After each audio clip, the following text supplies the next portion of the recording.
ঢাকা ভাসছে পানিতে আর দেশ ভাসছে কোটা আন্দোলনে। ঢাকায় আজকে দুপুর 12টা পর্যন্ত 130 মিলিমিটার বৃষ্টিপাত হয়েছে এবং যার ফলে ঢাকা শহরের অধিকাংশ রাস্তা প্রায় কোমর পানিতে তলিয়ে গেছে। ঢাকা শহরের মানুষের যে দুর্বিষহ অবস্থা, এবং আজকে শুক্রবার যদি না হতো সেটা কোন পর্যায়ে যেত সেই সেই ব্যাপারটা কল্পনা করলেই আপনি বুঝতে পারবেন। কোটা আন্দোলন একদিকে চলছে, কোটা আন্দোলন আবার স্থিমিত হওয়ার পরিবর্তে নতুন নতুন আবার কথাবার্তা আসছে, আর ঢাকা পানিতে ডুবছে। সেটা নিয়ে আলোচনা করব এই ভিডিওতে। থাকবেন পলিটিক্স টিভির নিয়মিত আয়োজনে।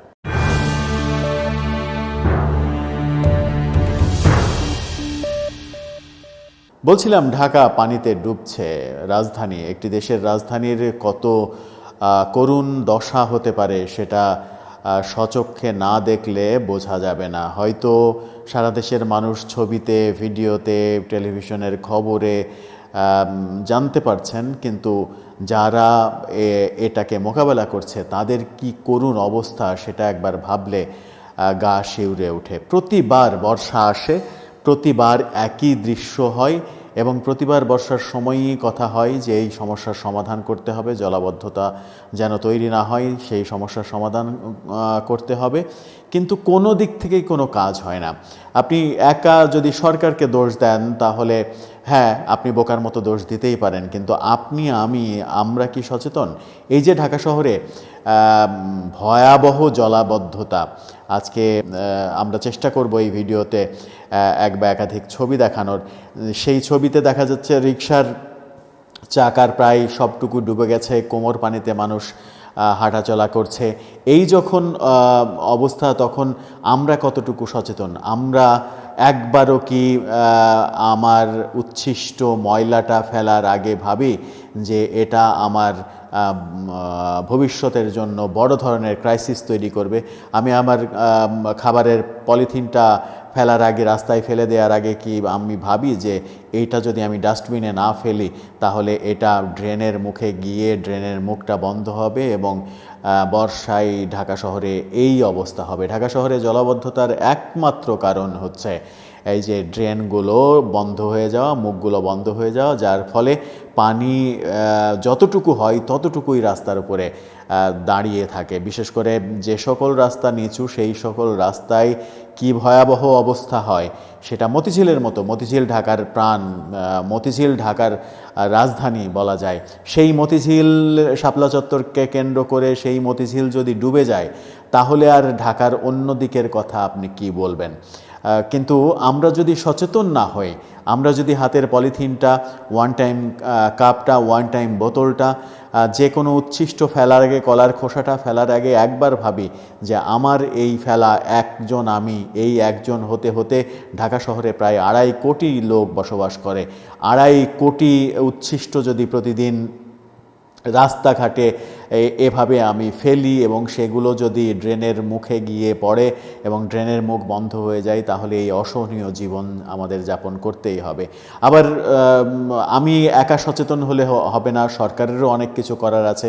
সরকার প্রতি বছর বর্ষা আসলেই মনে হয় যে এই আলোচনাটা আসে, টকশোতে আলোচনা হয়, সরকারের কোনো করণীয় আমরা বাস্তবিক অর্থে দেখতে পাই না বলেই জলাবদ্ধতা। ঢাকা শহরে আজকে খুলনা শহর ডুবেছে। চিটাগাংয়ে সামান্য একটি বৃষ্টি হলে চিটাগাং শহর প্রায় বুক সমান পানিতে ডুবে যায়। এই যখন অবস্থা, তখন আমাদের আসলে করণীয় কি? সরকারের উপরে দোষ চাপিয়ে আমি অসচেতন থাকব সেটা, নাকি সরকার শুধুমাত্র মানুষের উপরে দোষ চাপিয়ে তারাও কর্মহীন, কার্যহীন হয়ে থাকবে সেটা? দুটার কোনোটাই না। দুই পক্ষকেই আমার মনে হয় যে এক জায়গায় হতে হবে। আমাদের নিজেদেরকে সচেতন হতে হবে। উন্নত বিশ্বে কোনো মানুষকে বলা লাগে না তুমি তোমার ময়লাটা নির্দিষ্ট ডাস্টবিনে ফেলবা। ওরা ওদের নিজের সচেতনতার কারণেই ঠিক জায়গা মতো ডাস্টবিনে ফেলে, কিন্তু আমরা কতটা সচেতন হই?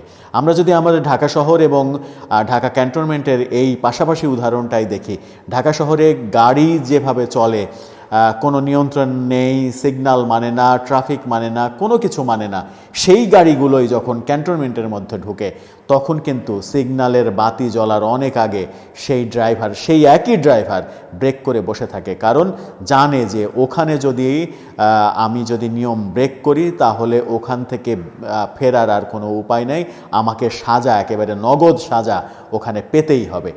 এই যে পার্থক্য, অর্থাৎ আমরা ভালো হই না শুধুমাত্র নগদ সাজা আমাদের উপরে হয় না। এই যে পাশাপাশি উদাহরণের কথা বললাম, ক্যান্টনমেন্টে কিন্তু কোনো বিশৃঙ্খল অবস্থা নেই যেটা ঢাকা শহরে রয়েছে, তাহলে আমরা একই মানুষ, ওখানে গিয়ে ঠিক নিয়ম মানি, বাইরে আসলে নিয়মটা মানি না। আমার মনে হয় যে মূল সমস্যা, সরকারকে দোষ দেওয়ার আগে মূল সমস্যা সেখানেই। আর এই দুর্বিষহ নগর জীবনের পাশাপাশি দুর্বিষহ আর একটা ব্যাপার তো চলছেই, কোটা আন্দোলনের আন্দোলনকারীরা আজকে আবার নতুন আলটিমেটাম দিয়েছে, তাদের উপরে যদি কোনো হামলা হয়, তারা কথাও বলার চেষ্টা করেছে ছাত্রলীগ নাকি গতকালকে ঢাকা বিশ্ববিদ্যালয়ের ক্যাম্পাসে বহিরাগত এনে ভরে ফেলেছিল তাদেরকে অ্যাটাক করার জন্য। এই সব ব্যাপারগুলো চলছে, তাদের এখনও এক দফা এক দাবি, কোটা বাতিল করতে হবে, কোটা সংস্কার করতে হবে, এখন আর কারো মুখে নেই, এখন একটাই ব্যাপার, সেটা হচ্ছে কোটা বাতিল করতে হবে। একজন, ঠিক এই মুহূর্তে আমার নাম মনে পড়ছে না, পিএসসির একজন কর্মকর্তা বলেছেন যে কোটাতে যারা আসে তারা কি মেধাবী নয়? তারাও তো মেধাবী, তারা একটা নির্দিষ্ট পর্যায় পর্যন্ত সিরিয়ালে তাদের আসতে হয়, আসার পরে সে যদি ওই কোটার আবেদনভুক্ত হয়ে থাকে তাহলে ওখানে একটু এগিয়ে যায়। অর্থাৎ কোটাতে যারা চান্স পাচ্ছে তারাও মেধাবী, মেধার পরীক্ষায় তাদেরকে অতিক্রম করতে হয়, তারপরে আসতে হয়। সমাজের অনগ্রসর শ্রেণী, নারী, ক্ষুদ্র নৃগোষ্ঠী, প্রতিবন্ধী, এদের যদি আমি সুবিধা না দিই তাহলে এই অনগ্রসর গোষ্ঠীটা আরও অনগ্রসর হয়ে থাকবে, আরও পিছিয়ে পড়বে। এই ব্যাপারগুলো আমার মনে হয় যে বিশ্ববিদ্যালয়ের শিক্ষিত ছাত্রছাত্রীদের বোঝা উচিত। কোটা নিয়ে সরকারের তরফ থেকেও নানা রকম কথা শুনছি। কোটা নিয়ে বলা হচ্ছে যে কোটার আন্দোলনে জামাত শিবির তাদের সন্তানদের ঢুকিয়ে দিয়েছে, তারা স্বপ্ন দেখছে কোটা আন্দোলনের মাধ্যমে সরকার পতন করানোর একটা স্বপ্ন দেখছে, এর সঙ্গে পলিটিক্স যুক্ত হয়েছে, এরকম নানা কথা শুনতে পাচ্ছি। কিন্তু কোটা আন্দোলন হচ্ছে, কোটার বিরুদ্ধে কথা হচ্ছে, কোটা সংস্কারের পক্ষে বিপক্ষে কথা হচ্ছে, কিন্তু একটা জিনিস আমার মনে হয় সচেতন কিংবা অসচেতনভাবে আমরা যারা করছি কিংবা দেখছি তারা আমার মনে হয় আরেকটু সচেতন হওয়া উচিত যে 30 লক্ষ শহীদের রক্তের বিনিময়ে যে দেশটা স্বাধীন হয়েছে সেই মুক্তিযোদ্ধাদের যেন কোনো অসম্মান না হয়, কোনো উক্তিতে, কোনো বাক্যে, কোনো কর্মকাণ্ডে, যেভাবেই হোক না কেন।